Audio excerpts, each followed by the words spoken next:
confidence is not a feeling. Confidence is a skill and an action. It's not something you feel. You don't feel confident. You are confident.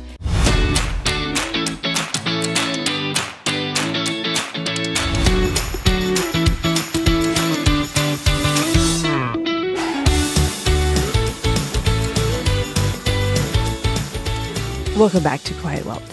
We're going to dive in today because this is episode 104, the simple formula for unshakable confidence. Do you want unshakable confidence? Do you want to be the type of person who is confident in what they do? Well, I'm going to tell you something, that when you have more confidence, you get paid more. You have greater influence. You're going to get a better job. You're more admired by people, and you have this ability to be magnetic. So I have a question. Have you experienced this? Perhaps you got a promotion at work and you're invited to the meetings with the bigwigs. I remember experiencing this, my first meeting with the bigwigs, which was basically the CEO of the company. And suddenly your confidence level plummets and you worry that maybe I'm not the right person for this job. Or maybe you have a big idea in your head about owning your own business someday and finally being the boss of your own life. And then you make up a story in your head about how you don't know how to do that. And I could never have the confidence to take such a risk. Guess what? Here's the problem is that we always say to ourselves that we don't feel confident, but we're misnaming that. I need you to reframe confidence. Confidence is not a feeling. Confidence is a skill and an action. It's not something you feel. You don't feel confident. You are confident. You create confidence because it's a skill that I want you to learn. And it's a skill that I have had to work on so hard to get to where I am today. But you know what? The more you build confidence in your life, the greater the risks you're going to take, and the more fulfilled your life is going to be. But if confidence is something we all want, I'm sure you're thinking, oh yes, I want that. Why is it so hard to master? Because if you had more confidence right now, this moment, I want you to think about how would your life be different? What would you be doing in your life that you're not currently doing? What would you allow into your life? How would you reach for something? What would you go after? And guess what, my friend? That is all within your reach. It 100% is within your reach. You simply have to build the confidence to go after it. Confidence is basically a willingness to try. It's an action. So when you're willing to try something, even before you're ready, because a lot of times we hold ourselves back and we're like, well, I want to do this thing, but I'm not ready. Guess what? If you just go out there and try it before you're ready, you start yourself onto that train of creating what neuroscientists call a confidence-competence loop.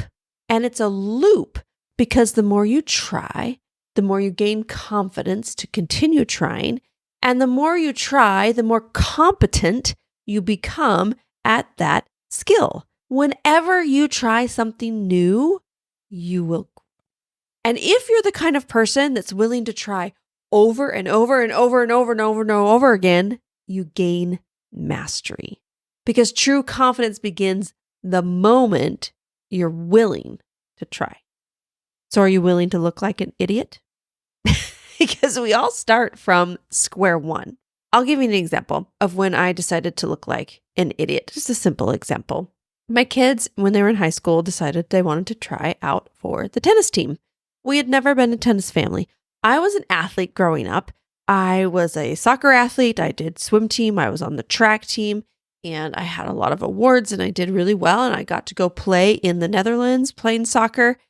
I loved sports. I still love all sports. Well, maybe not basketball. And so my kids decided to try tennis, and it was fun to watch them learn a new skill. So I was like, hey, I want to try tennis too. I mean, I'm an athlete. I should be able to do this easily.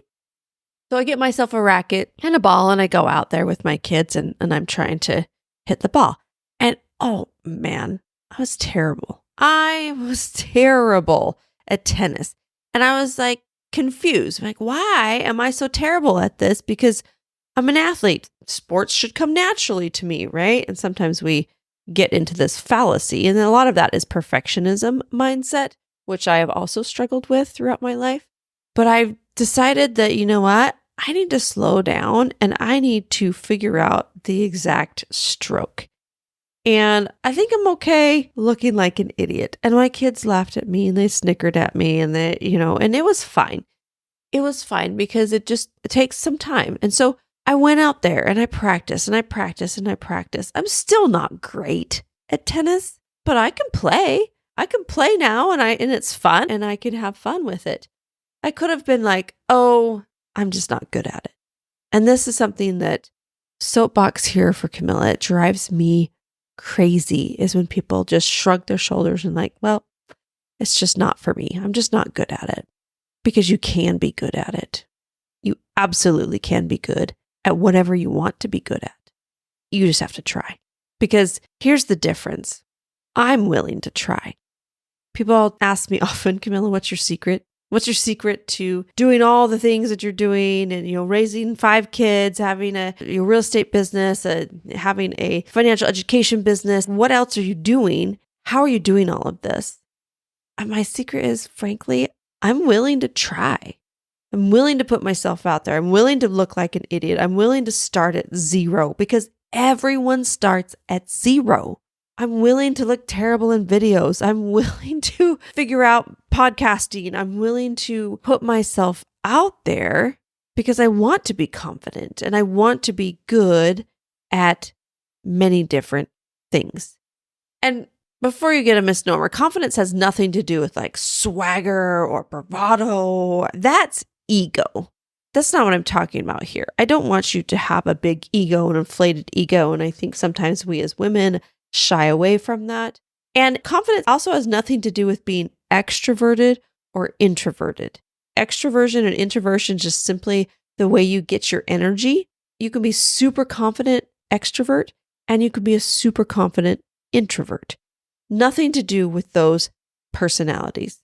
Confidence comes from practicing and doing. It's an action. The way that confidence is built is not necessarily when things are easy. It's not necessarily when things are going your way and everything is just happening and it's doing well for you. Confidence is actually built in the moments that are hard. It requires you to try. It requires you to feel like an imposter. It requires you to lean forward. It's action that you have to take, especially in the moments that are hard.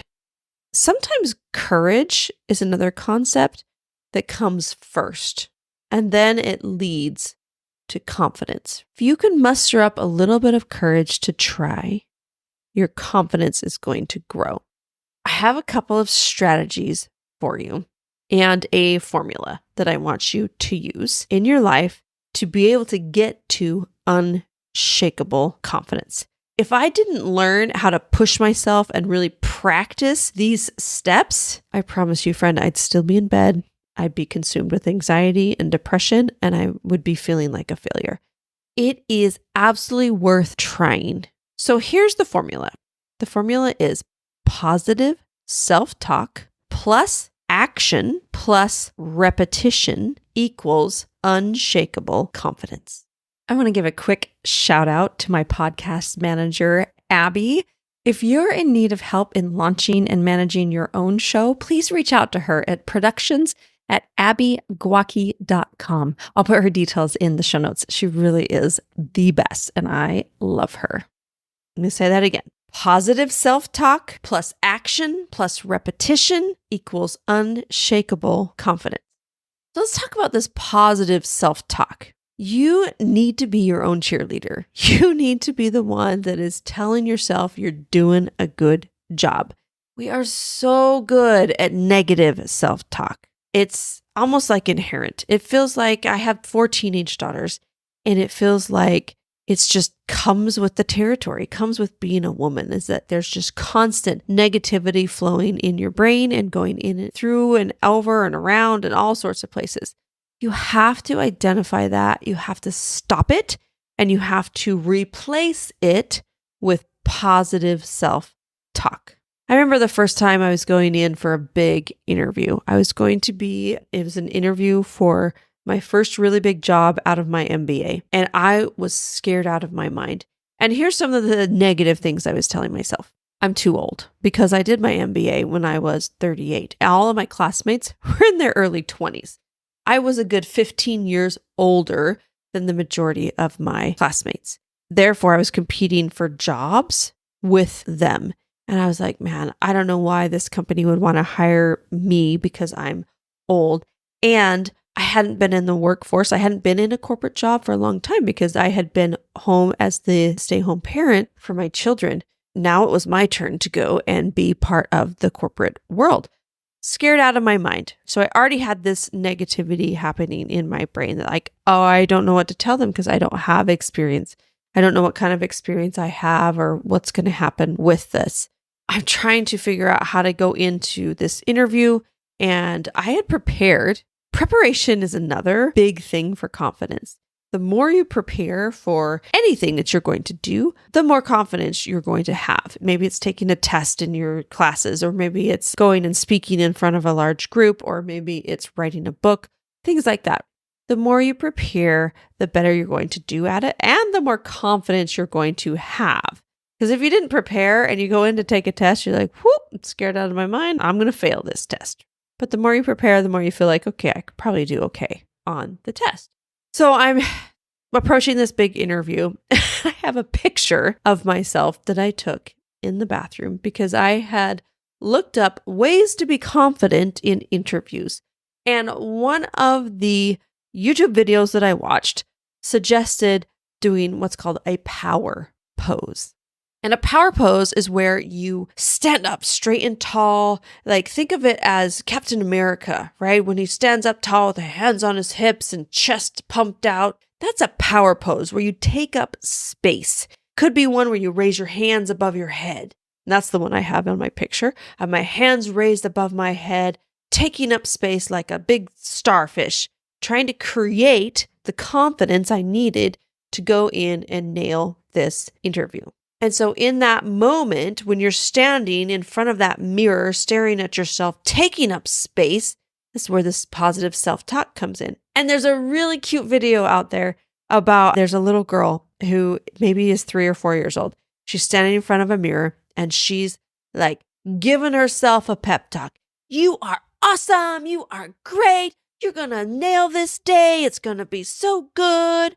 I can do anything good. I like my school. I like anything. I like my dad. I like my cousins. I like my aunt. I like my Allisons. I like my mom. I like my sisters. I can do anything good. Yeah. We need that kind of energy in our life. We need that positive self-talk. And Mel Robbins is one of my favorite people to listen to about this. And she has a couple of really cool methods, but one of them is the high five method. And she said, every time you walk by a mirror, you see yourself in the mirror, I want you to stick your hand up and physically high five yourself in the mirror. If you're worried about making fingerprints on it, maybe just get within an inch of the mirror, right? But the action of physically high fiving yourself in the mirror is so important because it helps to build that confidence. It has that positive self-talk. So back to my example, I'm in the bathroom, I've got my big power pose on, and I'm telling myself, you can do it. You've prepared. You are okay. You're going to do just great, right? You have skills. You have strength. This company is going to be so happy to have me as part of their employee base. Positive self-talk. Next step is action. You must take action in order to go for what you want to go for. So you have positive self-talk, action. The action is super important. And then the third piece of this is repetition. Positive self-talk, action, repetition, and then you have unshakable confidence. Now, why is it worth trying? It's worth trying, and this comes directly from Mel Robbins. She says it's worth trying because everything you do in your life is preparing you for something that hasn't happened yet. It may not be preparing you for the thing you want right now. You may try for something and fail and not get that. And so then you're like, well, why did I put myself out there? What was it worth? It's worth trying. Everything is worth trying because it's going to prepare you for something that hasn't happened yet. You have amazing things in your life that are lined up to come into your life as long as you're willing to try and you get that confidence. Now, I want to honor that sometimes you're really scared. And one of the things you can do when you're really scared, fear feels overwhelming.